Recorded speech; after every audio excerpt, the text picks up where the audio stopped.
Cuma dalam hatiku orang yang bilang Sintayong out cuma satu. Kurang banyak nonton bolanya. Udah gitu doang. Pertamanya juga bisa dibilang blunder dari Patinama yang harusnya dengan penjagaan yang ketat, yang dekat dengan pemain Cina, Patinama harus berani ambil risiko buang bola udah. Bagaimana mungkin talent scouting dari luar negeri itu datang ke Indonesia pada saat dia mau datang ke Indonesia dilihat rankingnya 129.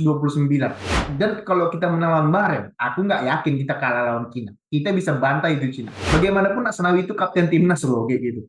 Ini Iya. bagaimanapun Witan itu Witan. Asnawi itu kapten timnas. Kenapa harus dihujat kayak gitu ya? Kalau Oke, di video kali ini aku bersama teman kuliah ini sebenarnya yang juga pecinta sepak bola juga, timnas maupun klub kami sama-sama penyuka MU kayak gitu. Di video kali ini kami akan membahas terkait dengan timnas Indonesia di era diaspora sekarang. Tapi kami disclaimer dulu bahwasanya video kali ini bukanlah untuk mengajari Sintayong, mengajari Pak Erick Thohir, mengajari orang-orang yang lebih pintar daripada kami. Cuman ini lebih kepada pendapat kami sebagai orang yang mencintai sepak bola baik dalam maupun luar lapangan gitu. Oke, perkenalkan ini teman saya Refki Hamdani. Oke, gini Ki, sebenarnya kita mau bahas apa ini? Itu apa yang mau kita bahas ini sebenarnya? Kita mau membahas tentang malam ini khusus timnas, perkembangan timnas, Hmm? perjalanan timnas di kualifikasi ronde ketiga zona Asia. Hmm? Kita akan membahas sedikit tentang diaspora, kita akan membahas tentang eh, gimana kemungkinan laju Indonesia di kualifikasi ronde ketiga Piala Dunia. Oke, Mungkin seputar timnas lah, seputar timnas. oke gini. Mungkin pertanyaan awalnya mungkin aku dulu nanya ke kau. Nanti kita kayak ngobrol aja lah kayak gitu. Nanti saling bertanya gitu. Gini, sebelum melaju ke timnas, gini. Menurutmu apakah Indonesia itu memiliki budaya sepak bola, budaya menjadi pemain sepak bola? Oh, Nah, ini agak berat. iya. Kalau secara ini kayaknya kita punya budaya ya, karena di zaman penjajahan Hmm? kita kan juga merupakan salah satu negara Asia pertama yang lolos walaupun dalam waktu itu negara kita masih Hindia Belanda. Tapi kan terdapat orang-orang Indonesia yang juga bermain di timnas saat itu. Nah, kalau ditanya lebih dalam lagi, apakah kita mempunyai budaya? Kita mempunyai budaya, tapi kita tidak bisa mengekspos. Dalam artian kayaknya pembinaan kita yang kurang. Nah, itu kan tugasnya dari federasi lagi, mungkin dari pengurusan federasi yang kurang eh, membina kali ya, mungkin juga dari segi fasilitas. Nah, eh, kita mempunyai banyak bibit, kita mempunyai banyak, nggak mungkin dari 280 juta orang kita susah mencari 11 pemain untuk tim nasional. Nah, jadi mungkin lebih ke infrastruktur, lebih ke apa ya Is ya, lebih ke pembinaannya lah dari federasi yang kurang. Menurut aku ya, menurut aku. Oke, gini. Nah, kalau menurutku gimana Is? Kalau menurutku, aku udah pernah buat video terkait dengan judulnya tuh aku bilang Indonesia tidak memiliki budaya menjadi pemain sepak bola, tapi kita hanya memiliki budaya menonton sepak bola gitu. Gini, aku berikan contoh gini. Tadi kan kau menyinggung bahwasanya sebenarnya kita memiliki budaya sepak bola. Cuman yang jadi masalah adalah satu exposure-nya kurang, yang kedua fasilitas. Nah, kalau begitu ya aku tanya lagi, emang pemain-pemain dari negara-negara miskin, kayak misalkan Argentina. Argentina itu lebih miskin loh dari kita. Brazil itu lebih miskin dari kita. Oke?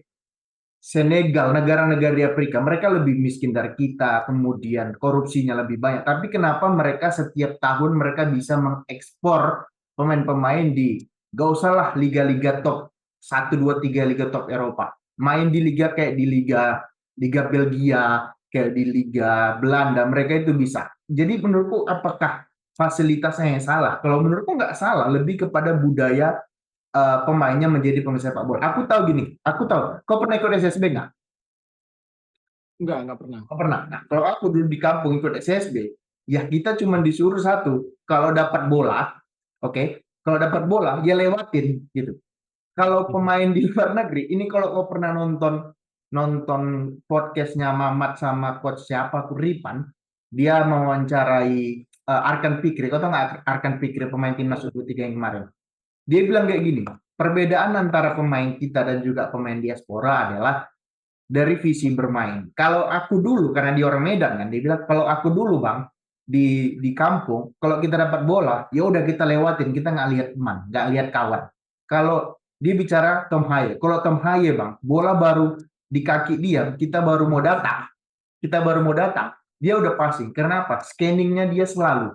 Artinya dia lebih tahu bola itu akan kemana, satu dua tiga langkah dari pemain-pemain lain. Nah itu yang kalau aku bilang budaya menjadi pemain sepak bolanya kita nggak ada, lebih kepada penikmat ataupun penonton. Belum lagi kalau kita bicara disiplinnya, kita udah sering dengar kok kalau pemain, jangankan pemain liga, pemain timnas main makan ya makan mie instan, makan makan gorengan, yang nggak bisa disalahkan karena budaya kita memang budaya yang kaya akan rempah-rempah, jadi nggak bisa kita salahkan, lidah kita memang lidah orang Indonesia gitu. Jadi kalau mungkin kamu bilang mengatakan ya kita punya budaya, mungkin aku sepakat punya budaya. Tapi kalau kita menjadi budaya menjadi pemain sepak bola profesional itu perlu kita perdebatkan lagi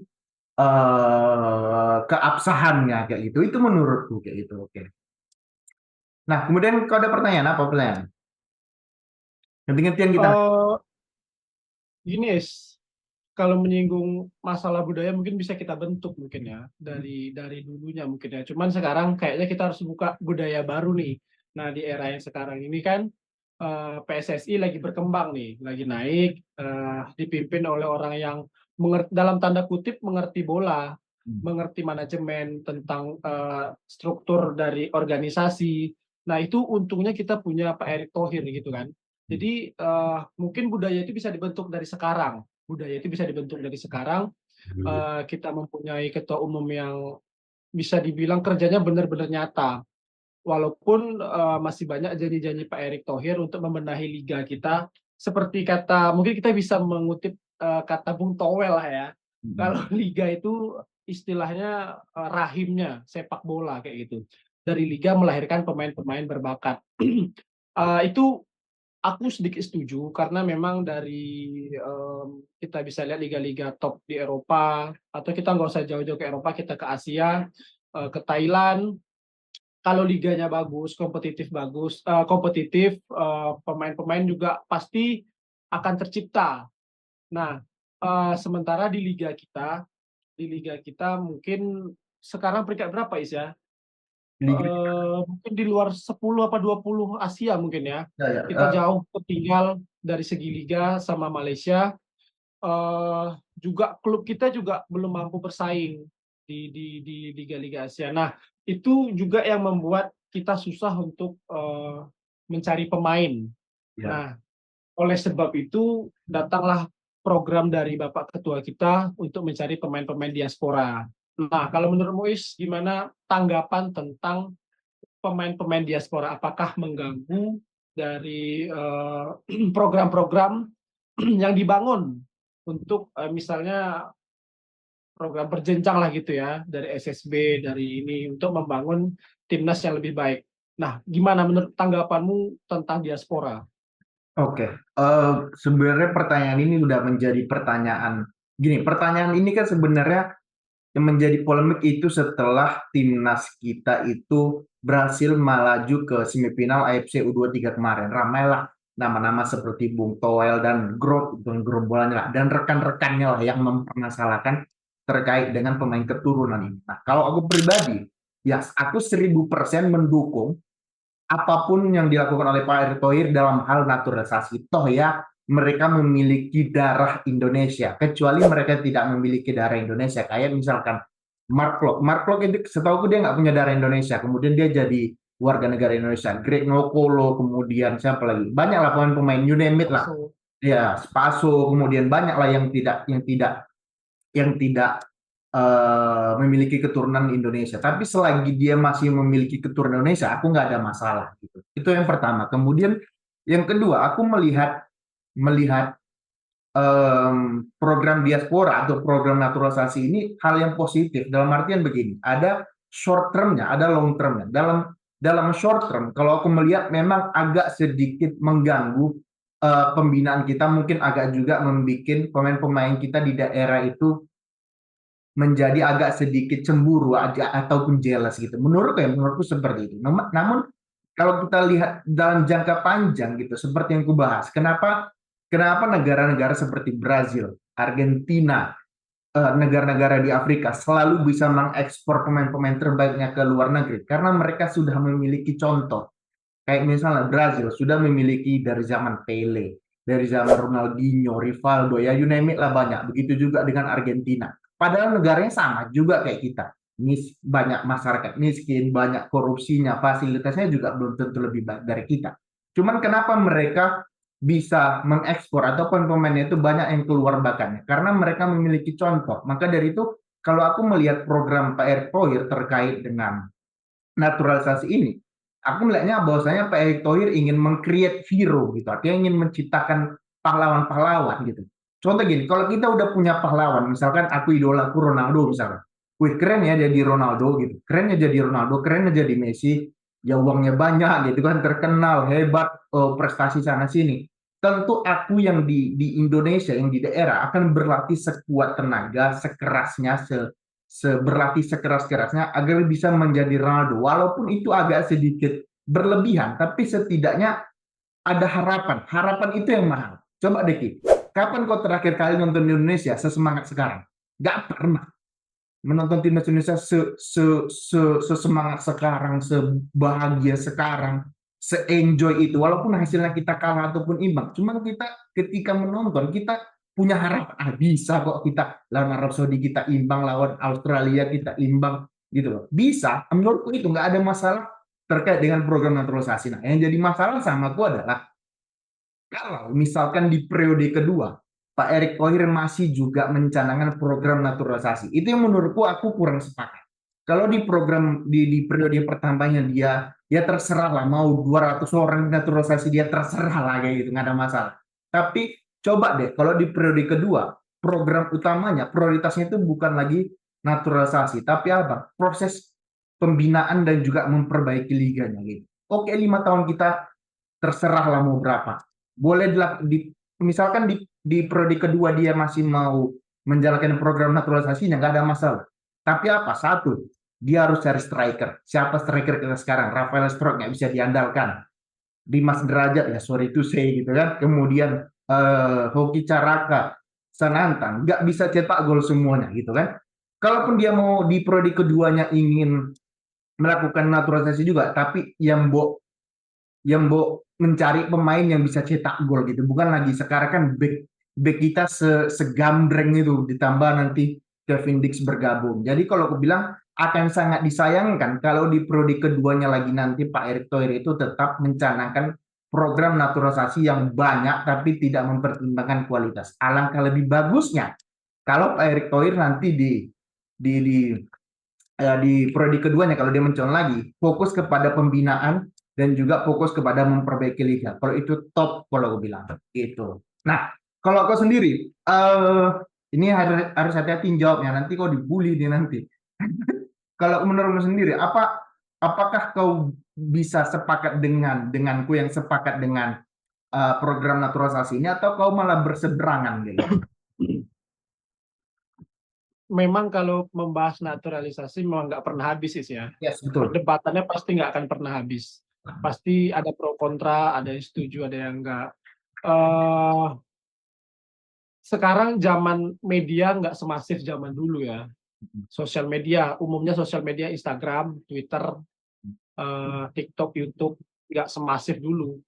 Di mana awal-awal program naturalisasi era Gonzales, Irfan Bahdim, bahkan dulu kalau dibilang mereka yang nggak terlalu, contoh Gonzales kita kan naturalisasi kan di umur yang udah tua kan Is. Ya, ya. Nah sekarang prioritas dari Pak Ketum kita itu nggak asal naturalisasi. Yes.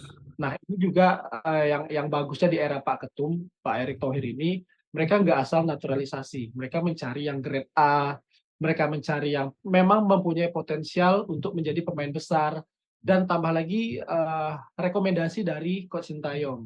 Nah,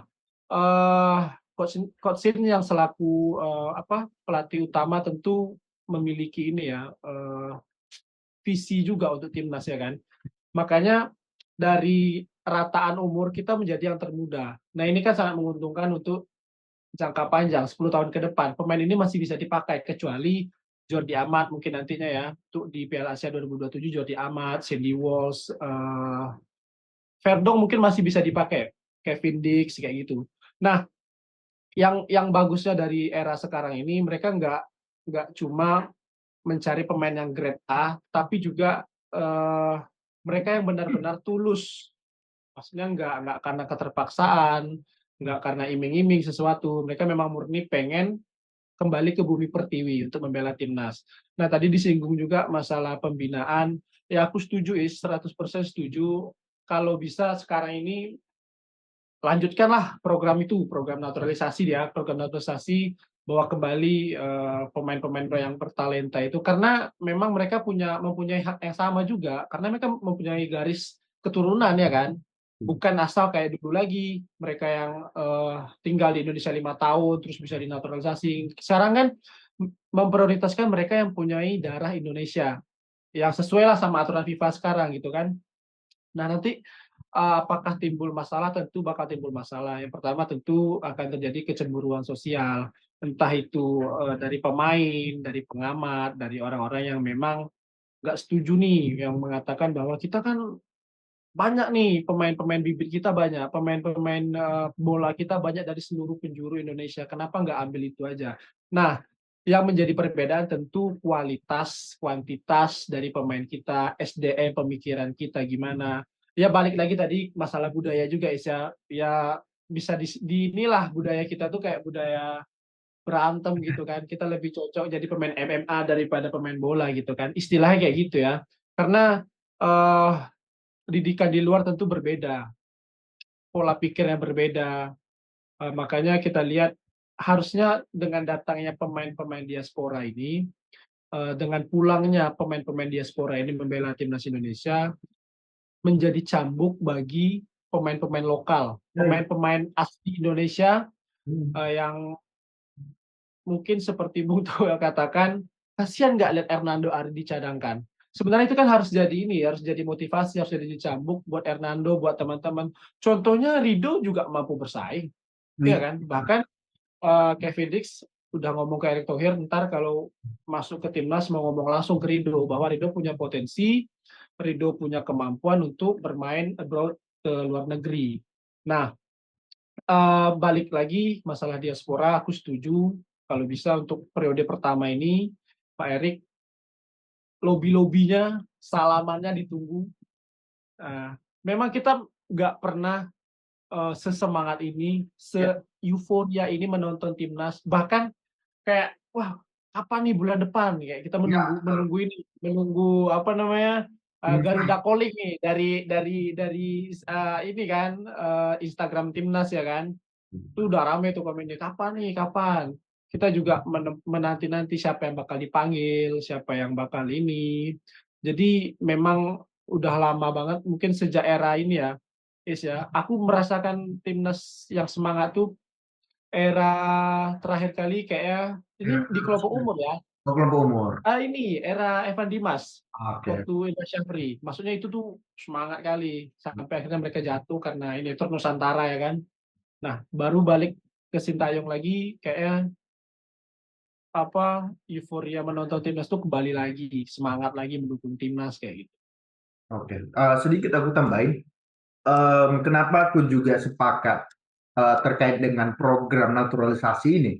Salah satunya adalah ya seperti yang kita udah bahas untuk meningkatkan kualitas timnas kita. Ranking kita dari 170-an sekarang udah 129. Target Pak Erick Thohir di bawah 100. Itu target yang enggak ya kalau dulu timnas kita dulu target yang nggak masuk akal, tapi melihat skuad kita sekarang itu target yang sangat masuk akal. Bahkan kalau aku bilang ranking 80 kita bisa capai. Kalau pemain kita nggak cedera, pemain kita nggak aneh-aneh ya, itu target yang rasional kalau aku bilang. Dan gini, kalau kita bicara exposure untuk pemain-pemain kita, bagaimana mungkin talent scouting dari luar negeri itu datang ke Indonesia pada saat dia mau datang ke Indonesia, dilihat rankingnya 129. Negara talent scouting bodoh mana yang mau datang ke negara dengan ranking FIFA 129? Nggak ada talent scouting yang datang. Tapi coba kalau misalkan kita tampil misalkan, nggak usah lolos Piala Dunia lah, kita lolos misalnya sampai round keempat gitu. Ini negara mana nih? Indonesia. Coba tengok rankingnya. Oh, rankingnya sudah 100 gitu. Oh, coba datang deh ke liganya, gimana sih liganya? Artinya mereka mau datang itu aja udah hal yang membanggakan bagi kita. Bahwasanya liga kita sudah dilihat. Tapi coba kalau liga kita 150, 170, ya jangankan talent scouting mau datang ke sini, kita aja warga Indonesia malas mau datang ke stadion nonton ya gitu ya nggak? Ya, Ya kan? betul, betul, betul. Ya kan kayak gitu. Kalau aku bilang ya udah nggak masalah. Periode pertama mau 700 orang kontestasi terserah lah. Tapi di periode keduanya alangkah lebih bagusnya kalau dibarengi dengan pembinaan juga gitu. Karena kan ya liga itu rahimnya timnas kayak gitu. Seperti yang dikatakan Bung Toel idolamu tadi. Ya, sedikit sedikit nambah Is ya. Memang untuk target, karena kan Sintayong baru perpanjang kontrak juga kemarin ya. Jadi target utamanya mungkin kan memperbaiki ranking timnas kita kan. Semakin bagus ranking timnas kita, semakin baik juga mungkin nantinya di kualifikasi kita bisa masuk pot yang lebih mudah kayak gitu kan. Kita nggak perlu kualifikasi lain-lain. Eh ini perlahan udah mulai tercapai di era Sintayong, di mana habis Luis Milla kita memang berantakan, habis Simon lah ya, habis Simon tuh kita berantakan, kita nyampe 180-an mungkin, perlahan sama Luis Milla diperbaiki dari ya mungkin awal-awal kebangkitan itu mungkin dari era ketum Iwan Bule mungkin ya. Iwan Bule menjabat mendatangkan Sintayong melalui Ratu Tisha dulu ya kalau nggak salah ya. Dari empat pemain yang diincar Sintayong di awal kepemimpinan, Jordi Amat, Sandy Walsh, Mes sama Kevin Dix, di era Iwan Bule tercapai cuma dua ya kan, cuma dua, yaitu Jordi Amat sama Sandy Walsh. Dari mulai situ kita udah mulai ada peningkatan mungkin dari segi dari segi permainan, dari segi stamina, mentality yang dibentuk oleh Sintayong. Yang mana perlahan ranking kita mulai naik, mulai diperbaiki, pemain diaspora mulai mulai mau tertarik lah untuk bergabung. Karena posisi kita, ranking kita juga udah mulai naik. Ditambah lagi pas pemilihan ketua umum yang terpilih Pak Ketum kita sekarang, Pak Erick Thohir, yang memang diakui di dunia sepak bola, lobby-lobbynya juga ini juga bisa dibilang bagus lah ya. Nah, terus dengan meningkatnya kemarin baru rilis ranking FIFA, kita turun satu peringkat. Kemarin hasil imbang dua kali imbang di match pertama kedua kita kan sempat naik 129 ya kan. Cuman karena match ketiga dan keempat kita kehilangan 5 poin, jadi berpengaruh kita turun sekarang 130. Masih satu Untuk ranking aman masih. ya untuk rilis ranking terbaru kita 130 ya, bisa dibilang nggak terlalu inilah. Seharusnya kita bisa naik ke 124 kalau memang bisa kita mengamankan setidaknya 4 poin kemarin di match ketiga dan keempat. Karena kan target PSSI kemarin kalau nggak 6, 4 poin. Ya terserah lah mau imbang di Bahrain atau di Cina. Yang penting kita mendapatkan 1 poin kemenangan. Yang dalam tanda kutip kemenangan kita itu dirampok. Oke. Setuju nggak Is kalau dibilang kemenangan kita dirampok? Ya, Kita pindah nih, kita bahas ke ini, ke match kemarin 3 dan 4. ya kalau dibilang dirampok, rasaku agak terlalu kejam bahasanya kalau dirampok gitu. Aku terkait dengan dirampoknya melawan Bahrain antara sepakat dan tidak sepakat. Tidak sepakat, sepakatnya adalah ya memang tambahan waktunya seharusnya 90 plus 6, tapi malah jadi 90 plus 9 gitu. Yang bikin kita gedeknya itu adalah ketika Bahrain cetak gol baru ditiup peluitnya gitu. Padahal kan sebelum itu ada momen bola sudah dibuang, kenapa nggak di situ ditiupnya? Cuman kan ya ada momen di mana kita melanggar pemain pada saat 90 plus berapa ya, aku lupa juga 90 plus 4 atau plus 3, kita ada melanggar pemain Bahrain dan kalau kita akumulasikan waktunya, ya itu memang seharusnya itu udah 1 sampai 2 menit gitu. Ya kalau aku bilang secara aturan walaupun itu sudah tambahan waktu, tapi ketika ada bola itu berhenti karena sebuah insiden, ya waktunya harus ditambah. Cuman ini wasitnya agak sedikit gimana bilangnya, agak sedikit bangor dikit. Masa sampai 9 menit. Kalau ditambah dia cuma sampai 97 aja, oke aku masih masih bisa terima karena ya proses dari tendangan bebas itu berapa menit, nggak sampai 1 menit, tapi ini ditambah dia malah sampai 9 menit. Kan itu agak kocak gitu. Makanya aku bilang bisa sepakat, bisa bisa tidak. Cuman ya lebih kepada sepakat kalau kita dirampok. Kalau coba bayangkan kalau kita dapat 3 poin lawan Bahrain gitu. Walaupun kalah lawan Cina nggak ada masalah. Setidaknya kita sudah duduk di peringkat 2 loh pada saat kita ngalahkan Bahrain. Artinya kan mental pemain, psikologi pemain, semangat pemain itu kan sudah naik. Dan kalau kita menang lawan Bahrain, aku nggak yakin kita kalah lawan Cina. Kita bisa bantai itu Cina. Serius, kalau kita menang lawan Bahrain lah. Kalau kita menang lawan Bahrain, ya kalau aku bilang kita bisa menang lawan Cina, kayak itulah. Terkait dengan lawan Cina, yang bikin aku agak agak apa ya, agak kesal di Twitter adalah adanya hashtag Sintayong out dan juga Asnawi gitu. Gini, aku ingin jelasin kenapa kita ingin mengatakan Sintayong out gitu. Mungkin ya aku cuma dalam hatiku orang yang bilang Sintayong out cuma satu. Kurang banyak nonton bolanya. Udah gitu doang. Kurang banyak nonton bola kayak gitu. Nontonnya lewat highlight, lewat cuplikan kalau aku bilang. Sintayong itu kurang hebat apa? Untuk ukuran Indonesia. Oke. Okay? Kita sebelum dilatih Sintayong lawan Thailand kita masuk lapangan udah tunduk kok kepala kita. Sekarang kita melawan Cina, ayo. Melawan Bahrain, ayo. Lawan Arab, ya ayo. Mau kalah ya urusan belakang. Ini kita fight dulu, fight. Bahkan lawan Arab, kalau aku bilang, sehebat-hebat yang Mancini bawa tetangga berisik Manchester City juara, itu itu dikolongin itu sama Sintayong, nggak bisa berkutik itu Arab. Mereka akan dapat ya walaupun golnya sama-sama deflected, tapi ya secara permainan kita bisa ngelawan. Lawan Australia aja kita yang bertahan karena memang kualitas Australia ya 1 atau 2 level lagi di atas kita. Nah, pada saat lawan Cina, gue bilang, ya kenapa Sintayong harus out? Masa satu pertandingan merusak seluruh track record dia kayak gitu kan? Nggak bisa. Nah, terkait dengan Asnawi kayak gini. Kalau orang yang nonton, kau pasti nonton lah Cina, lawan Cina kan? Karena jam 8 yang mainnya kan. Lawan Hmm. Cina. Kenapa hashtag Asnawi itu muncul? Karena ada momen di mana bola didapat di sayap kanan. Kemudian seharusnya dia bisa passing, tapi dia malah passing ke ke ke pemain Cina. Itu yang membuat pemain kita geram. Lah, masa cuma gara-gara satu momen. Terus momen dia bisa nyeleding pemain Cina, momen dia bisa clearance, momen dia bisa ngepres, momen dia bisa passing. Masa itu nggak dilihat sama pemain sama netizen kita kayak gitu. Makanya aku bilang netizen kita ini nonton bolanya kurang banyak ya itu. Bahkan kalau aku bilang, ya serius. Bahkan kalau aku bilang yang main jelek itu malah satu, Shane Patinama blunder, oke. Malah kalau kemudian Shane Patinama nggak kelihatan babak pertama, makanya dia langsung digantikan kan. Kemudian main kedua, ya kalau aku bilang ya sorry itu saya mungkin ini kok juga nggak sepakat. Yang aku bilang main jelek itu Miss Hilgers kalau aku bilang. Proses proses gol kedua itu kan seharusnya kan Jai itu kan bola di kiri, Jai masuk ke kiri. Seharusnya kan ya secara logika kita, bukan kita sok pintar, bukan sok pintar. Logikanya logikanya kalau Jai masuk, Jai udah naik, pasti Hilgers geser dong sini. Kenapa dia nggak geser gitu? Malah dibiarin striker Cina itu sehingga 1 lawan 1 lawan Martin Paes.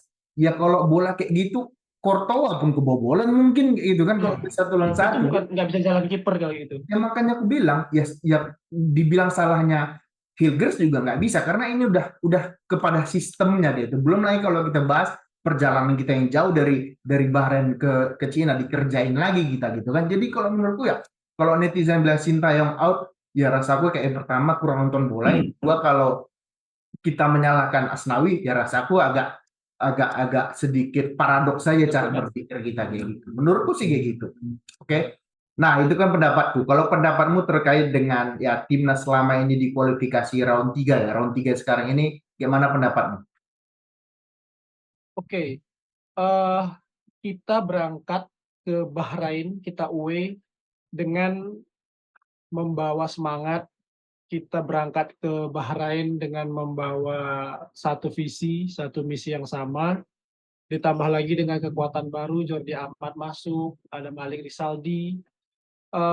Kita berangkat ke sana itu dengan modal apa ya, semangat membara karena dari 2 laga awal yang bisa dibilang laga berat melawan Saudi kita away, lalu Australia kita main di home. Kita berhasil menahan imbang kedua-duanya. Salah satu juga dua-duanya juga raksasa Asia ya kan, langganan Piala Dunia. Apalagi yang membuat kita bangga itu pas away ke Arab Saudi. Ya. Di mana Arab Saudi masih dilatih oleh Mancini, mantan pelatih tetangga berisik kita Uh, yang hebatnya kita bisa unggul lebih dulu melawan skuad Mancini, walaupun akhirnya disamakan. Ya. Nah, tapi kan dalam laga away tersebut kita juga bisa dibilang bermain bagus, Ya. defense kita juga bagus, kita mendapatkan 1 poin, pulang ke Indonesia dengan 1 poin, kita dapat 1 poin lagi di kandang melawan Australia, kita berangkat ke Bahrain, yang notabene laga tersebut bisa dibilang berimbang ya Is ya. Kalau di atas kertas berimbang, kita bermain bagus, kita bisa cetak 2 gol juga di kandang Bahrain. Kita sempat unggul juga 2-1 melalui pressing cantik, manis manja dari Rafael Struijk, walaupun yang aku bilang tadi kita sebenarnya dirampok. Peraturannya kan jelas, maksudnya gini Is, 9+6. Walaupun telat-telat dikit pun +7 lah kayak gitu. +7 itu udah ini, atau momen di mana kita serangan balik Witan yang itu juga sebenarnya Ya, ya. kunci dari kemenangan. Kalau bisa kita gol udah kill the game. Ya, betul betul. Udah kemenangan 3 poin udah di kita. Cuman sayang operan Witan nyangkut di kaki pemain Bahrain dan akhirnya ya kita tahu sendiri terjadi sepak pojok di ujung laga di 90+9 kita kebobolan. Itu sakit banget. Itu ibarat MU lawan Munchen dulu final 99. Nah, dari situ mungkin yang sependapat aku ya Is ya, mental pemain kita drop, semangat pemain kita juga ini, ditambah lagi perjalanan kita dari Bahrain ke Cina, yang untungnya juga ketum kita memberikan support yang Ya, luar biasa dengan mencarter pesawat ya, ya. yang kalau nggak charter mungkin kita udah beberapa kali transit ke negara-negara Asia juga Is ya. Otomatis kan membuat badan pemain, stamina pemain juga terkuras habis di perjalanan. Ya. Ya tapi apa boleh buat, statistik di atas kertas sebenarnya kita lebih unggul dari Cina. Kalau aku bilang ya, kita lebih unggul, cuman yang mungkin bagi aku yang sedikit kaget dengan line up yang diturunkan. Nah ini juga bisa menjadi perdebatan. Pertama karena kita nggak tahu ya apa strategi dari Sintayong. Tiba-tiba kok Eliano nggak masuk dalam skuad, ya kan? Terus juga Pas Mas. diumum nggak masuk skuad. Kenapa nih? Ada apa? Terus kan ada juga dari beberapa sumber media mengatakan nggak semua masalah dapur timnas itu harus diekspos ke media. Ya aku setuju juga. Cuman di belakang itu harus ada penjelasan dong. Jadi biar warga Indonesia, netizen Indonesia, pecinta sepak bola Indonesia tahu kenapa Eliano nggak masuk skuad. Kalau Ya. Jordi Amat kan jelas cedera di ini. Otomatis stok sayap kanan, back sayap kanan itu hanya ada Asnawi dan Sandy Walsh. Ya kita tahu juga sebelum laga Sandy Walsh dikabarkan cedera ringan juga ya kan. Otomatis di pos tersebut hanya ada Asnawi, makanya Asnawi turun. Untuk back kiri Verdong ditarik karena Jordan Amat nggak ada. It says di tengah, Hilgers di kanan, Verdong ditarik kiri. Posisi Verdong diambil oleh Patinama Ya. yang notabene juga setuju juga aku ya, bermain underperform kemarin ya waktu melawan ini. Bahkan gol pertamanya juga bisa dibilang blunder dari Patinama yang harusnya dengan penjagaan yang ketat, yang dekat dengan pemain Cina, Patinama harus berani ambil risiko buang bola udah. Ya. Karena kan itu kan terjadi miskomunikasi dengan Ivan Yenen kalau nggak salah aku ya. Blunder seperti itu nggak normal terjadi. Banyak juga pemain-pemain kelas dunia juga yang melakukan blunder tersebut. Tapi untuk menjadi apa ya? Untuk menjadi pelajaran lah buat Patinama dan buat back teman-teman yang lain. Kalau bola seperti itu udah clearin aja, udah buang gitu. Cari aman kayak gitu kan. Biarlah walaupun sepak pojok nantinya terjadi gol atau enggak, yang penting dari kasus Patinama kemarin kita bisa belajar bahwa udahlah nggak usah ambil resiko. Ya. Ditambah kan itu kan dipres sama pemain Cina. Ya. Ya tadi disinggung juga masalah ini langsung ramai di media sosial, terutama di X, eh, hashtag Sintayong out, stay out, hashtag Asnawi. Mungkin mereka yang mengatakan Sintayong out, mereka yang buzzer mungkin ya Is ya. Ya, Buzzer kita nggak tahu buzzernya siapa. Mungkin yang menginginkan ada teori konspirasi yang mengatakan gini, Is, pemain kita itu dari Eropa, kebanyakan dari Eropa, tapi oke. kok yang melatihnya Asia kayak gitu. Nah, harusnya Sintayong out, kita ambil lagi nih pelatih dari Eropa, mungkin yang menggabungkan visinya yang sama. Mungkin aku nggak tahu juga itu kayak konspirasi liar aja di sosial media.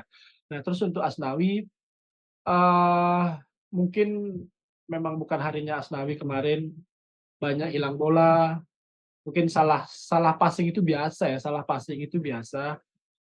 Pemain bahkan pemain sehebat Messi, sehebat Ronaldo juga juga melakukan hal hal tersebut. Cuman yang berlebihan mungkin sampai menghujat eh, pemain, klub ataupun keluarga terdekat Asnawi. Nah, jadi pesan buat netizen, kita mendukung sepenuhnya timnas, kita dukung di saat kalah, kita rayakan di saat menang. Walaupun di dalam permainan tersebut ada yang underperform, ada yang melakukan kesalahan. Cuman kan kita harus ingat fighting spirit yang ditampilkan oleh pemain, itu yang harus kita hargai. Betul. Jangan kita menjadi pendukung timnas hanya di saat timnas menang. Ah, Nah, di saat timnas kalah, di saat timnas bermain jelek, di saat pemain underperform, kita menyalahkan. Kita seolah-olah pengen timnas kita itu bermain bagus terus. Itu nggak mungkin. Bahkan sekelas timnas Argentina, timnas ini juga bisa kalah melawan tim-tim yang lebih rendah kayak gitu. Maka sekelas Messi juga bisa melakukan kesalahan. Nah, kuncinya eh, timnas kita lagi berkembang, timnas kita lagi berproses, dukung timnas, doakan timnas, jangan serang pribadi pemain, klub, apalagi sampai ke keluarga. Nah, itu pesan buat teman-teman yang menonton obrolan kita ini.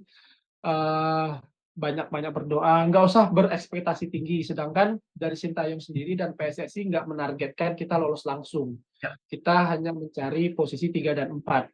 Itu yang realistis sekarang ya, Is, ya. Itu yang paling realistis. Kita berharap sejarah baru tercipta bersama Sintayong, kita lolos ke ronde keempat. Mungkin nanti di ronde keempat dengan hadirnya beberapa pemain tambahan lagi, mungkin di sektor gelandang dan penyerang, karena kalau bisa dibilang back kita udah mewah, kita udah mewah. Mungkin nanti Sintayong bisa mencoba pakem. Ini kan kita kan apa namanya, strategi timnas kan kayaknya lebih lebih ke 3 back ya, tiga tiga back. Mungkin nanti dengan datangnya Kevin Dix, dengan selesainya rampungnya Kevin Dix, bisa mencoba dengan 4 back. Mungkin dua Hilgers sama Jay, dan kanan ada Kevin Dix, di kiri ada Kevin Verdong. Mungkin kalau STY berani bereksperimen. Cuman dengan line up yang diturunkan melawan Cina kemarin itu pun udah banyak yang ini, udah banyak yang pesimis. Kok line up-nya ini, Malik Rizaldi debut main oke, kok malah dicadangkan, malah ganti Witan kayak gitu. ya, betul. Itu sih pendapat aku. Intinya kita harus mendukung timnas di saat menang, kita harus mendukung timnas di saat kalah juga kayak gitu. Stop menghujat pemain timnas dan Ya, stop membedakan pemain lokal dan diaspora. Mereka Indonesia sekarang. Oke, oke. guys. Benar, benar, benar. Nah, gini, ya seperti yang kau bilang tadi, kita kita nggak tahu. Ya, gini, banyak yang protes. Kenapa Asnawi yang dimainkan? Kenapa Witan yang dimainkan? Kenapa ini yang dimainkan itu main? Sekarang gini, ya Sintayong beserta asistennya itu lebih tahu daripada kita kesiapan pemain, baik itu mental dia, fisik dia, psikologis dia. Apalagi seperti itu bilang, kita baru dikerjain di Bahrain dan kemudian perjalanannya jauh. Bisa-bisa aja kan misalkan, kenapa Malik nggak main, malah yang dimainkan Wita. Bisa-bisa aja kemarin si si Malik itu kepalanya bocor di Bahrain gitu loh, ngerti nggak? Kepalanya bocor.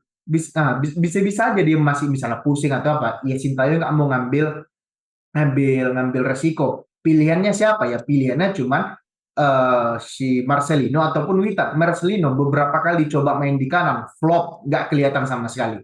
Oke, Pilihannya siapa lagi? Pilihannya mungkin ada Sandy Walsh. Sandy Walsh juga cedera. Sandy Walsh kan dia bisa main di sebagai wingback, bisa juga sebagai penyerang kanan kan. Pilihannya siapa lagi? Nggak ada pilihan. Jadi siapa? Ya Witan nggak ada pilihan gitu loh. Ya Sintayong juga kok ada pilihan di situ.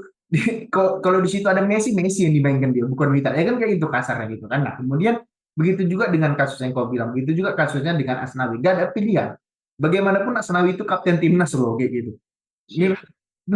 bagaimanapun Witan, Asnawi itu kapten timnas. Kenapa harus dihujat kayak gitu ya? Kalau dia salah ya wajar gitu. Seperti yang kita bilang Ronaldo, Messi, Johan Cruyff semua juga pasti pernah melakukan kesalahan kayak gitu. Ini nggak usah dibesar-besarkan. Nah, ini kan ya otomatis kita udah kehilangan cukup banyak poin lawan Bahrain, lawan Cina, lawan siapa? Arab, lawan Australia. Berarti kita ingin menunggu lagi, berarti kita sisanya kan lawan Jepang untuk di putaran pertama. Kita tinggal lawan Jepang kan, berarti nanti di putaran keduanya baru kita lawan-lawan yang lainnya lagi. Nah, kalau menurutmu kayak gini, gimana kans kita bisa bisa ya nggak usah muluk-muluk lah lulus langsung tiga, nggak usah peringkat tiga, peringkat empat aja. Apakah kita punya kans untuk melaju ke situ, atau kan memang ya itu udah kayak mimpi aja kayak gitu? Sebagai pecinta timnas era Sintayong yang menggebu-gebu, kita memang harus pesimis. Kita harus punya pikiran positif bahwa Sintayong mampu untuk membawa timnas laju ke putaran keempat dengan skuad yang ada, dengan skuad yang mewah kalau bisa dibilang. Salah, kau bilang tadi pesimis, optimis. Oh, optimis. Maksudnya kita nggak boleh pesimis. Kita Oh. harus optimis dengan skuad yang ada, dengan skuad yang mewah. Bahkan salah satu dari kita masuk 10 besar skuad nilai pasar tertinggi di Asia ya kan. Kita mempunyai beberapa pemain yang dengan nilai pasar tertinggi di Asia. Kita kita nggak boleh pesimis, kita harus optimis kita bisa masuk ke minimal peringkat 4. Itu udah ini saya itu udah bagus banget. Uh, Kans terbuka lebar di mana besok bulan depan kita akan menjamu Jepang home. Ya, Kalaupun berharap menang, ya itu keajaiban.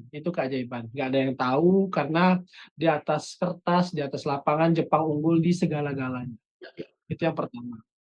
Mengharapkan menang itu keajaiban, mengharapkan imbang itulah usaha kita. Pokoknya jangan sampai kalah. Kalaupun kalah, ya, ini sebenarnya jangan sampai kalah besar. Dan usahakan juga kita bisa mencetak gol di kandang. ya. Tren kita lagi bagus, kita tiga kali away kita selalu nyetak gol di away. Dan Australia kemarin home kita nggak bisa nyetak gol. Penutupan untuk putaran pertama kita lawan Jepang, kekuatan Asia nomor 1 selain Korea. Berharap ya kalau dilihat lawan Bahrain, Cina 5-0. Jepang 5-0, lawan Cina 7-0.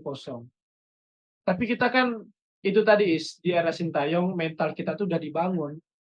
Kuncinya tahu nggak di mana Betul. Aku kayak dan kuncinya itu tuh ketika Erick Thohir berhasil mendatangkan sang juara dunia Argentina untuk bertanding di Indonesia.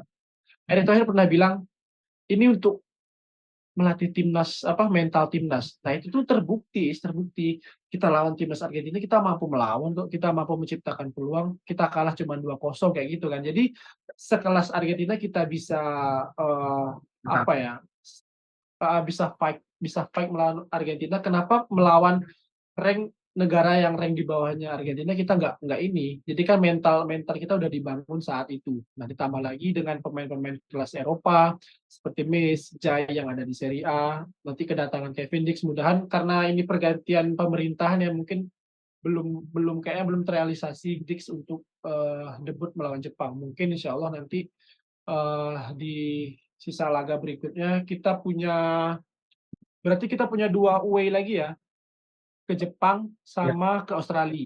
ya. Sisanya nanti Bahrain sama Cina kita home.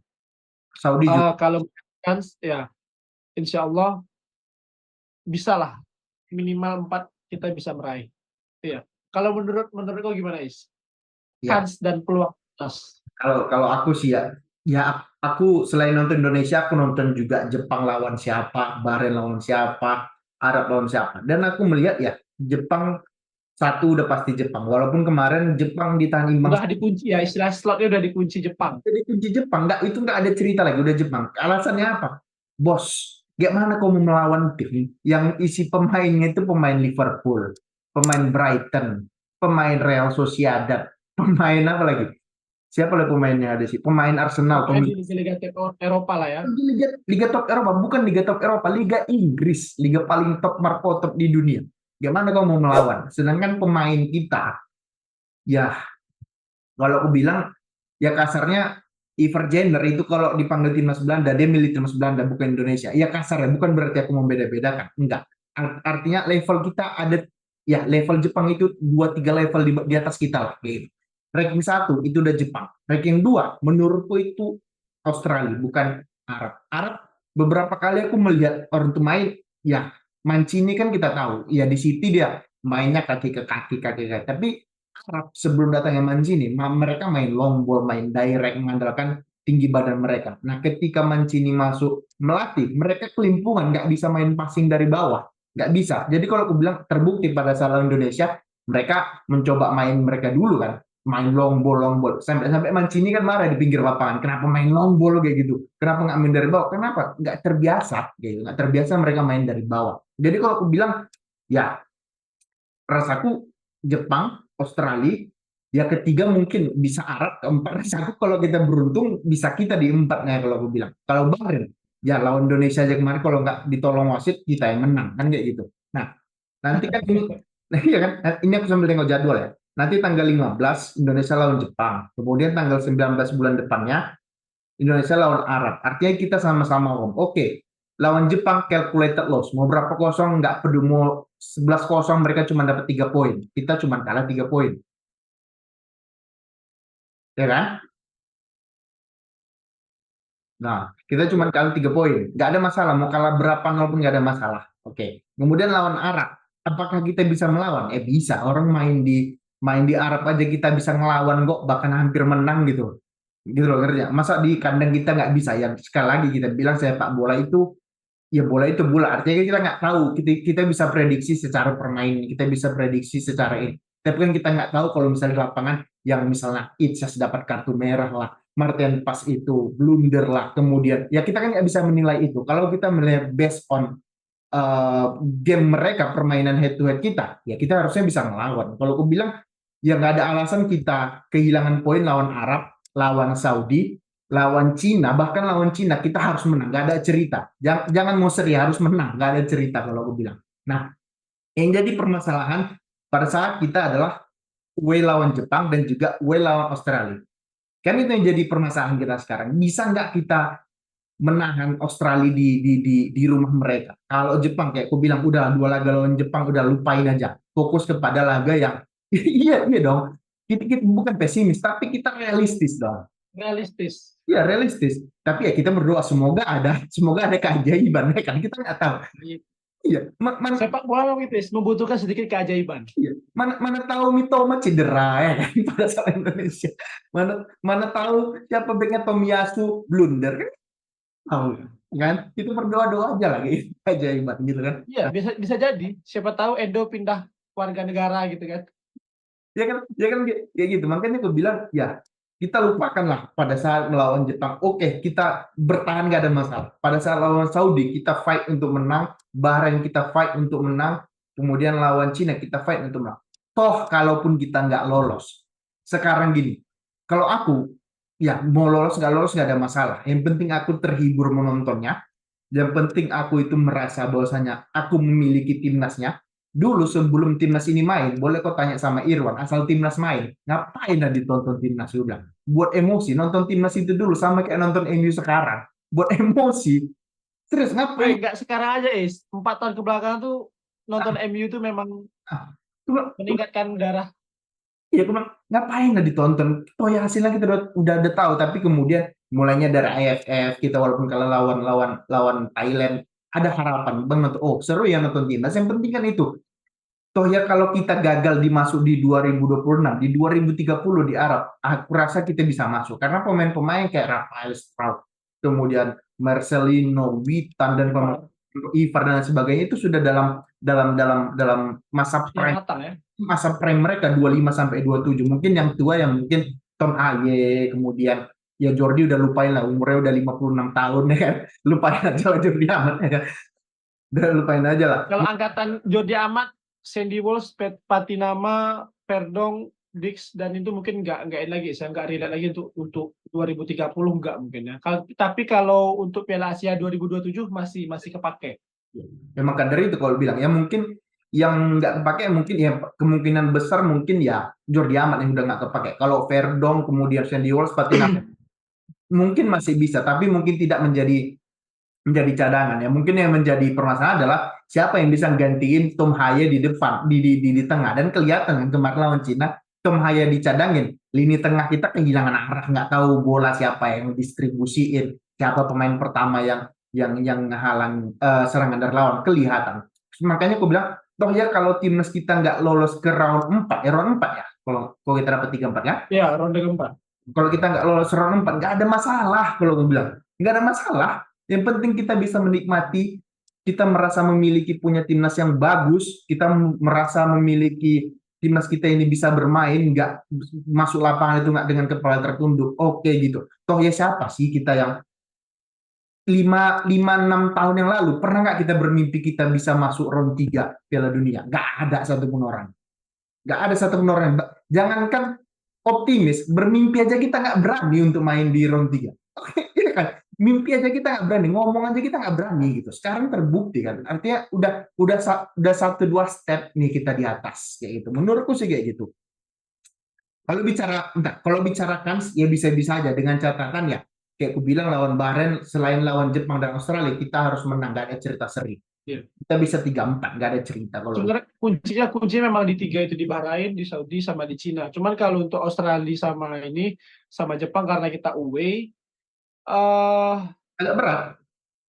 di atas kertas, di atas lapangan pasti udah milik Jepang dan milik Australia. Tapi kalau untuk Saudi, Bahrain, Cina, kita memang harus fight, kita memang harus menargetkan 3 poin, kita harus bermain bagus. Itu udah ini, saya udah apa ya, kayak udah harga mati lah. Tapi kalau untuk Australia memang kita harus fight juga, lawan Jepang juga kita harus fight, kita harus menunjukkan kalau kita tuh memang nggak ini apa namanya, nggak gampang menyerah lah, walaupun nantinya kita diobok-obok.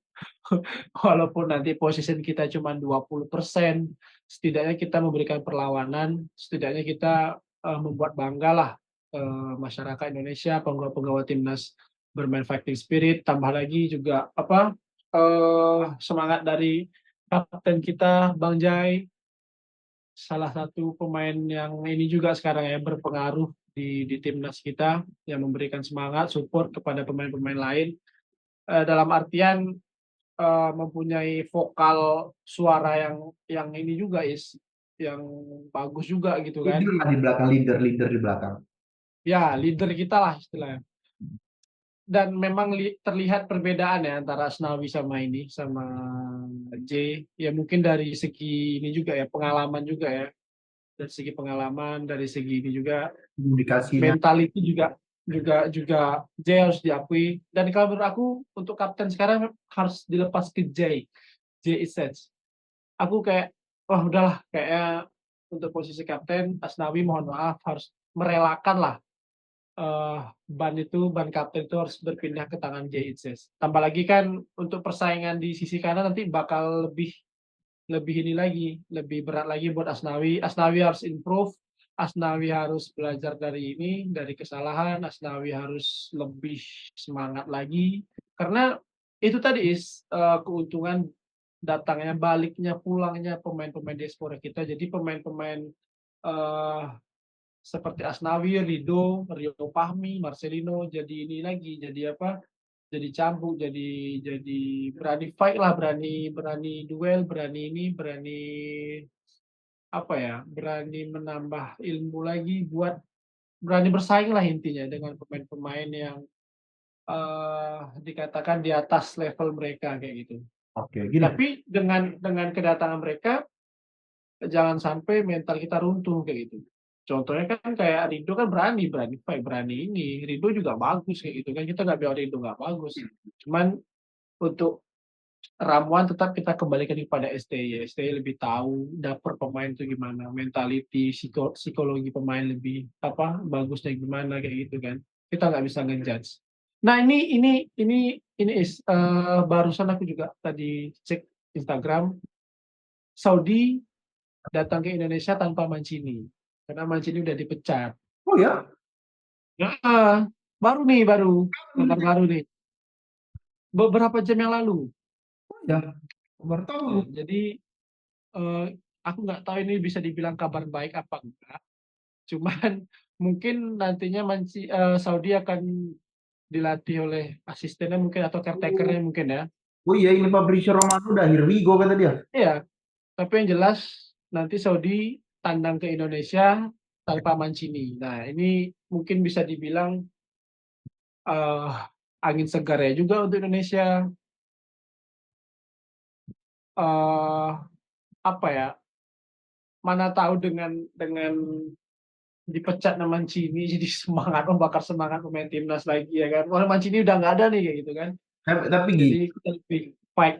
kalau aku ingin tambahkan ya, dengan datangnya Kevin Dix, ya mungkin aku agak berbeda denganmu dan juga berbeda dengan sebagian orang ini. Kalau aku bilang, ya kalau head to head, rasaku Jai dan juga Kevin Dix, aku lebih milih Kevin Dix. Karena begini, MU itu pernah melawan Copenhagen di Champions League tahun lalu. Oke, Champions League tahun lalu kalau nggak salah. MU lawan Copenhagen. Itu pemain kayak Rashford, pemain kayak tahun lalu udah ada Højlund itu dikantongi sama Kevin Dix dan juga dia bisa bisa bisa bermain dari bawah. Nah, permasalahan dari kalau aku melihatnya ya, mungkin mungkin bukan aku sok tahu. Kalau aku melihatnya si Bang Jai, mungkin secara leadership dia oke, secara komunikasi dia oke, secara pengalaman dia oke. Cuman yang jadi permasalahan dari dia adalah kalau menurutku dia tidak begitu bagus dalam dalam segi build up serangan. Dan itu aku pernah collab sama Bang Tommy Deski, dia bilang permasalahan dari Jay Itzes adalah dia tidak begitu aware, bukan tidak begitu aware, tidak begitu bagus, bukan dia dia nggak bilang jelek, tidak begitu bagus dari sisi build up dibandingkan dua tandemnya yaitu Verdong dan juga si Rido di kanan gitu. Dia bilang ya secara build up Rido dan juga Verdong itu lebih bagus daripada Jay. Cuman yang menjadi nilai plus dari Jay Itzes ini adalah defense-nya dia bagus dan juga komunikasinya itu di belakang lancar kalau aku bilang. Nah, di kemudian kalau kita anggaplah Kevin Dix sudah sudah bisa bergabung lawan Jepang ataupun lawan siapa nanti kita melawan Arab misalnya. Kalau aku sih prefer ya sorry to say kepada semua semua fans Bang Jai, kalau aku bilang kita kan sering masang tiga atau kalau bertanding kita 5 back ya. Kalau di wing back, bukan aku mau mengajari, rasaku yang pasang Arhan kalau aku bilang karena atau pasang Verdong, jangan pasang Patinama lagi kalau menurutku. Karena Patinama udah terbukti di beberapa match dia nggak begitu bagus lah mainnya gitu. Kemudian 3 back di tengah dikirim anggap dari sini si Arhan. Kemudian di sini mungkin ya biasanya kan Verdong kan yang dipasang. Verdong. Kemudian di tengah ya kalau sorry itu saya kepada fans Bang Jai, ya aku bilang Kevin Dix. Kemudian di kanan bukan Mes Hilgers. Mes Hilgers itu aku nonton Twente lawan MU. Babak pertama itu is Hilgers di obok-obok sama Rashford. Babak kedua aja MU-nya main jelek makanya dia bisa bisa bisa penetrate ke depan ya. Kemudian di kanan ya udah Sandy Walsh. Ya sorry itu saya bukan aku bilang Bang Jai jelek, enggak bagus. Cuman yang jadi permasalahannya build up-nya agak sedikit kurang bagus gitu loh. Karena aku melihat Kevin Dix dari beberapa pertandingan di Champions League secara build up dia bagus, tapi kita nggak tahu. Secara chemistry kan seharusnya kan 3 back belakang Verdong, Jai sama Rido yang chemistry-nya itu udah dapat gitu kan. Terbukti lawan Cina mereka bertiga ini dipisah, Mes Hilgers yang main, Rido cadangan. Terbukti terjadi gol keduanya Cina ini itu kan miskoordinasi, artinya belum Mes Hilgers ini belum tahu kapan Jai naik dia harus nutup, belum tahu dia. Jadi kalau aku bilang ya kalau Sintayong nggak mau jangan berapa namanya bereksperimen ya pasang 3 back yang tetap aja kalau dia nggak mau main Kevin Dix ya udah Verdong, Jai Itses yang Jai, kemudian Rido yang udah terbukti secara chemistry mereka bisa nahan gempuran Arab, mereka bisa nahan gempuran Australia kayak gitu. Ya itu sih menurut gue yang nggak masalah kita berbeda pendapat gitu. Oke? Ya gini Is, ini memang sedikit berbeda Is, karena gini Is, sepemahaman aku, Jay itu memang bukan tipe ball flying defender. Jay Itzes itu berbeda dengan Jordi Ber- Amat. Makanya kenapa banyak pertanyaan kemarin, kenapa Jordi Amat dipanggil lagi ke timnas? Bukankah Jordi Amat beberapa match terakhir sering blunder, melakukan pelanggaran? Karena Jordi Amat itu tipe ball playing defender, karena dia pandai menyuplai bola. Jadi tugas Profesor Haye nggak terlalu berat menjemput bola ke bawah. Jadi itulah fungsinya kenapa kemarin waktu melawan Bahrain, eh, sebenarnya lawan Bahrain itu udah paten is. 5 back kita udah paten. Verdong itu memang harus di sayap kiri, back sayap kiri. Itu tuh memang udah harga mati, nggak bisa digeser lagi Verdong. Verdong tuh memang udah di situ. Karena apa? Verdong, satu keunggulan Verdong, kecepatan, speed, stamina bagus, naik turun oke. Yang lebih aku suka dari Verdong itu one on one-nya selalu ini susah untuk dilewati. Ya, Cek lawan Australia kalau nggak salah nggak ada satupun pemain Australia yang mampu lewatin Verdong. Itu yang aku suka dari Verdong. Ini ya apa ya, scanningnya bagus, membaca bola bagus, itu keunggulan Verdong. Nah, di sisi kirinya dari 3 back tengah itu J. Itzes. J. Itzes kita tahu punya kelebihan dalam defense, postur badan bagus, cara mengambil bola bagus, itu keuntungannya memang dari segi untuk suplai bola ke depan bisa dibilang memang aku setuju sama Wais, kurang ya untuk bantu suplai bola ke depan. Makanya di tengah ditaruh Jordi Amat. Jadi ketika Jordi Amat bantu bantu naik ke tengah, dua ini kan mengcover ini nih. Nah, jadi Profesor Haye ataupun Jenner nggak terlalu menjadi apa ya, gelandang pengangkut air lah, terlalu jauh turun menjemput bola karena kita ada Jordi Amat. Jordi Amat memang memang lihatlah SD ini dia apa di klubnya, luar. umpan-umpan Jordi Amat long ball ataupun terupas-terupas masih masih inilah masih dibilang bagus lah untuk sekelas ini ya, untuk sekelas Jordi Amat. Nah, untuk di kanan tetap kemarin diturunkan Miss Hilgers dan di sayap kanannya backnya itu Sandy Walsh. Nah, menurut aku 5 ini udah paten. Cuma nanti dengan kedatangan Kevin Dix dan kita berharap nggak ada satupun pemain kita back kita yang cedera nanti ya untuk melawan Jepang. Walaupun kemarin sempat ada kabar bahwa Jay kan kemarin dapat kartu kuning Ya. lawan ini. Ada yang mengatakan dia nggak bisa main lawan Jepang karena udah akumulasi kartu. Ternyata udah dikonfirmasi sama manajer kita Pak Sumarji, kartu kuning yang didapat J melawan Filipina di ronde kedua nggak dibawa ke ronde ketiga. Jadi bersih, clear, J Itzes bisa main untuk melawan Jepang. Nah, nanti kan tinggal bagaimana apakah nanti rasaku kayak belum selesai juga ya Kevin Dix. Kevin Dix belum selesai, tetap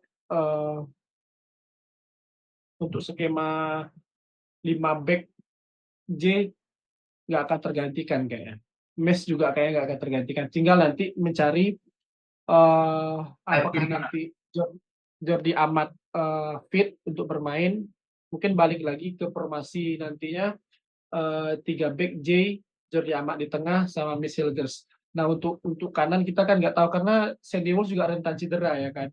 Mungkin nanti yang mengisi posisi itu Eliano mungkin, karena Eliano kita tahu bisa bermain di banyak posisi kecuali kiper, dan Asnawi tentunya. Nah, untuk di kiri kita masih mempunyai Patinama, Arhan. Nah, Arhan ini sebenarnya ini apa ya?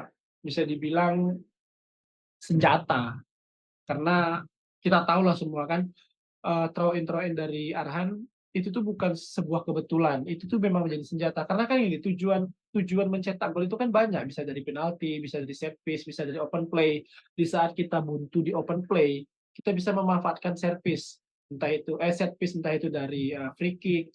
Nah, untungnya kita mempunyai Arhan, Pratama Arhan yang memiliki kemampuan throw in yang panjang, yang jauh. Nah, itu kan bisa merepotkan. Senjata Bahkan rahasia. dari beberapa gol timnas, contohnya di Piala Asia melawan Jepang, gol timnas kan berawal dari itu, dari throw in. Gol melawan Filipina di ronde kedua juga gol Egy juga berawal dari throw in. Nah, kemarin juga dari itu jadi aku rasa kenapa banyak kemarin menanya kok Arhan dipanggil lagi sementara kan jam bermain Arhan di klubnya sekarang kan sangat minim. Kenapa Arhan dipanggil lagi? Nah, jadi mungkin di sini kuncinya. Jadi Arhan itu menjadi apa ya senjata di saat pemain tengah kita, pemain depan kita buntu kayak gitu. Oke. Gitu sih menurut aku. Nah, kita kan tadi udah panjang lebar lah bahas terkait dengan timnas, terkait dengan progres ataupun dan lain sebagainya. Kalau menurutmu, siapa tiga pemain yang favoritmu di timnas, baik itu keturunan ataupun tidak kayak gitu? Singkat-singkat aja yang jelas, yang sepanjang-panjang. 3 pemain favorit. Yes. Pertama Martin Pas. Kenapa Martin Pas? Aku tersanjung melihat save-save yang dilakukan waktu di Arab Saudi. Itu yang pertama. Yang kedua jelas The Professor Tom Haye. Kenapa aku suka Tom Haye? Karena membuat lini tengah kita hidup, membuat apa ya? Membuat permainan lebih meningkat dan aliran bola lebih lebih optimal. Dan yang pertama jelas Calvin Verdong. Ini udah aku harga mati pokoknya. Calvin Verdong nggak usah dijelasin lagi. Aku udah jelasin gimana stamina, visi bermain, one on one-nya top pokoknya. Itu 3 pemain favorit aku. Kalau Wais siapa? Nah, kalau aku sendiri, ya aku lebih banyak pemain Indonesia sih. Yang pertama ya, Martin Paes rasaku ya bagus, cuman aku nggak memasukkan dia terkait dengan favorit karena dia jarang terlibat dalam permainan lah. Apalagi kalau kita menyerang ataupun bertahan. Yang pertama, Kevin Perdong udah jelas kayak yang kau bilang. Posisi aslinya itu adalah back sayap kiri, wing back kiri. Cuman dia bisa digeser ke tengah menjadi tiga back sejajar bersama Rido dan juga Itses yang chemistry-nya tuh udah dapat, yang kita udah jelaskan tadi, chemistry mereka itu udah dapat gitu. Itu Kelvin Verdong satu. Kemudian yang kedua, ya mungkin orang orang mungkin pemain ini salah satu pemain yang underrated ya, tidak banyak dibicarakan. Saya betul Rizky Rido kalau bilang. Ini orang begitu banyak gempuran pemain-pemain diaspora, mulai dari sekarang ya sekarang aja Mitch Hilgers, kemudian Kevin Dick mungkin nanti datang.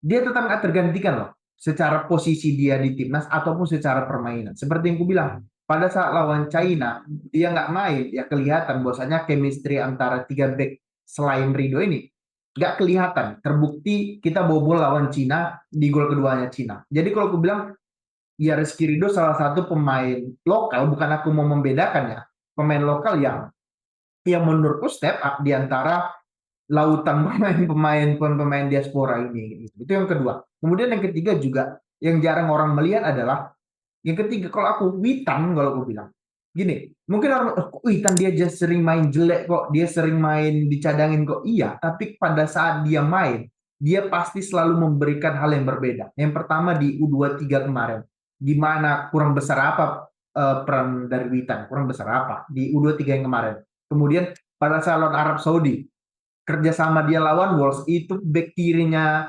Mancini itu habis itu dikolong-kolongin sama dia. Kasarnya kan diobo-obo lah kalau pakai bahasanya coach gitu kan. Diobo-obo itu sama Witan gitu. Jadi dan satu lagi main sayap kanan kita nggak punya sayap kanan murni siapa? Coba sebutin nggak ada. Marcelino itu lebih kepada di belakang striker, attacking midfield. Ragnar pernah dicoba di posisi Witan nggak bisa. Mungkin yang bisa Ragnar kayak lebih lebih cocok di kiri ya ya makanya itu. atau penyerang tengah dicoba. Ah, ya. Kemudian Marcelino udah pernah dicoba, flop juga. Mungkin yang bisa mengisi posisi dia ya Yakub Sayuri, tapi Yakub juga sering cedera juga kan. Jadi ya kalau aku bilang Witan memang sering main jelek, tapi kalau dia main bagus, oh luar biasa ini pemain kalau aku bilang. Satu dua sentuhannya dan ini mungkin agak panjang. Dan dia nggak bukan tipe pemain kayak Ragnar dan juga kayak Marcelino yang cinta dengan bola. Dia kalau dapat bola, kau perhatikan ada. Walaupun kadang passingnya nggak nyampe ya.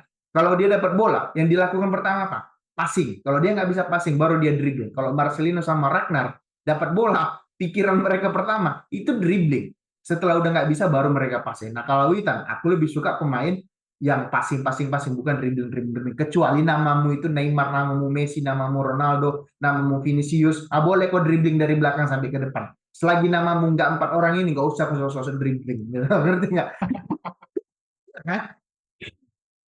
Aduh. Iya, oke.